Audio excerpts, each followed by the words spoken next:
I'm Toria Driver. And I am Katina Horton. Welcome to Heart Podcast. Heart to Heart is a platform that confronts grief. It's a candid and biblical couch conversation on navigating grief and loss, vulnerability, authenticity, and grace, love, truth, and compassion, so we can take the necessary steps to move forward, to give voice to our pain and stories and heal.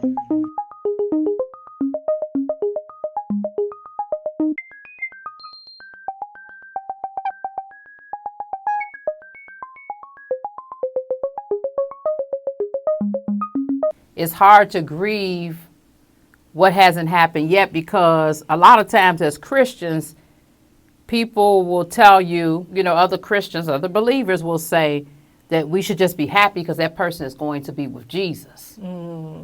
So it kind of makes it difficult sometimes to grieve what's going to happen, what we know that's going to happen, because we start having mixed feelings because they're telling us that we shouldn't feel that way. Right. You see what I'm saying? Yeah, I think Christians sometimes can be, not every Christian, I'm Right, not going to say right, that, and not right, every time, I'm right, not going to right. say that. But sometimes you can get someone who's like, you know what, it's better for her, or, she won't be in any more pain, or that, I don't know how much that, it can give you some relief or some comfort. Right. But still, the thing is that I'm still hurting because this thing is happening. Right, you're human. So we're human. Yeah, so there's still grief. There's still. Yep, we got that human side of us because we're not God, and like you said, we're still in pain, we're still hurting.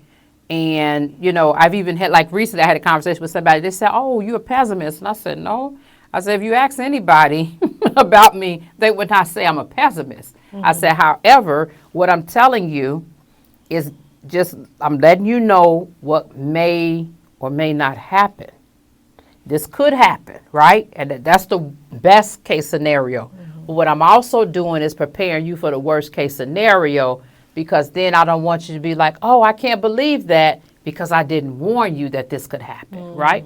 So case in point, and this might seem like something simple, but anticipatory grief is not always about big things. A lot of times they are. Sometimes, like you said, it's just every day, the small little things every day that we take for granted where there's anticipatory grief involved. So I was waiting. The big thing. Right, or the big thing that just shatters, because that's a major thing. You're talking about like with your mom, that's major. You see what I'm saying? That's a major thing, and if we're the type where we only want to hear the good things, then it prevents us from healing and being able to actually feel all of the joy and all of the pain. We got to be able to sit in both.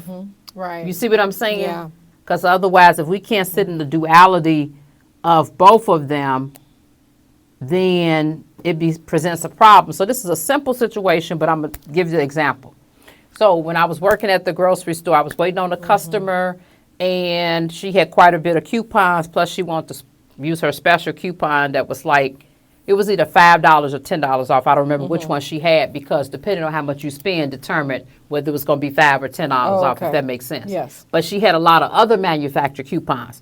So what I told her is, Miss, I want to just let you know, since you have all these other coupons, when the balance starts going down, the system might actually want it where it's just without the other coupons to give you the 5 or 10 off. Right. You don't know. Use them all together. Right. It might, it might not go the way you're thinking, but I just want to prepare you for it. I'm not saying that it will or it won't. I've seen it happen to a lot of customers, and they've gotten mad. It's nothing we can do with the system. So then I guess she didn't believe me, and then I could tell a little racism had got involved in it. So I was thinking, okay, I guess this is where we're at now. I kept my composure. I was not going to get in the mud with her. So as I'm saying, I understand all of that, ma'am. Everything she kept saying to refute. What I'm telling you is that this might happen. But she didn't want that grief of it possibly not going the way that she wanted. Thank God it did. Well, right before I finally finished ringing it up, and like I said, because I'd seen it happen to hundreds of customers before, I guess her last thing to gain power over the situation and not think about the fact that the outcome might not be what she wanted, she told me, I have a degree in engineering. And I stood there and I was just like, oh, wow, so this is what it has come to? I'm giving you factual information of what might happen to the system, but it went to the next level with her saying she had a degree in engineering. I'm just trying to prepare her for what might come, what might be up ahead. And like I said, thankfully, it didn't happen, but I saw it happen to hundreds of other customers. Right. But a lot of times we can get so caught on what we want the outcome to be. Right, yeah. And what we want the outcome to be. Yeah. And not what God has already set and willed it for it to be. Yeah. Wow. And I think that's probably like the hardest thing, the hardest part, the concept of anticipatory grief is controlling that outcome, not wanting to face that outcome, not wanting to sit in a duality that, okay, I just turned in my resignation and, okay, possibility of, not possibility, turned it in, and then in 2 weeks, it's over. Like wanted to live in la la land, like, okay, this is going to keep going. No, the reality is you're still working. Right. And the other part of duality is in 2 weeks, that's your last day. Yeah, and it'll be done. Right, exactly, just like you said it. It's just going to be just that quick. They said it's, as the name suggests, anticipatory grief is a complex emotional process that occurs before an expected loss. Okay. And they said loss can refer to anything from an impending breakup or divorce, we just said that, didn't we, Holy Spirit, to progression of a terminal illness or the loss of a loved one, for example.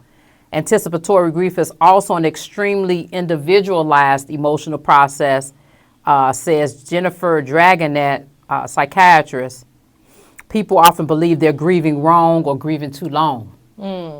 But it's important to make space for whatever emotions arise during the process of grieving and allowing yourself to feel them. And this could look like talking about your feelings, leaning on a trusted friend, and letting yourself cry to process the grief. And they said anticipatory grief, it takes many forms, signs and symptoms depending on the situation. So if you're feeling a bit lost or discouraged, you're not alone. They say, the psychologists say, to break down everything you need to know about anticipatory grief, and the signs, the symptoms, and when to seek help. And then lastly, process of mourning and experiencing emotions associated with loss. And it often occurs when individuals are aware that they or someone they care about is facing a significant loss, such as an impending death or a major life change.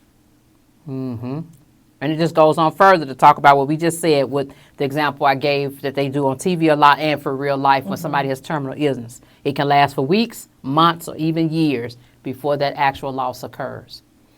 So what's coming to mind for me is a way that different people, different personalities, people with different, even characteristics can handle this particular thing a little bit different. One person may want to just like, I know we're about to break up, so let's just go ahead and get it over with, and others would be like, I don't want to talk to you, let's not talk about it, and kind of push back. Right. And so and neither way is wrong. It's just how that particular person may want to or choose to, or what feels, I don't want to say comfortable, but how they want to deal with, that anticipatory grief. That is so true. Like you said, it goes according to how we're wired up.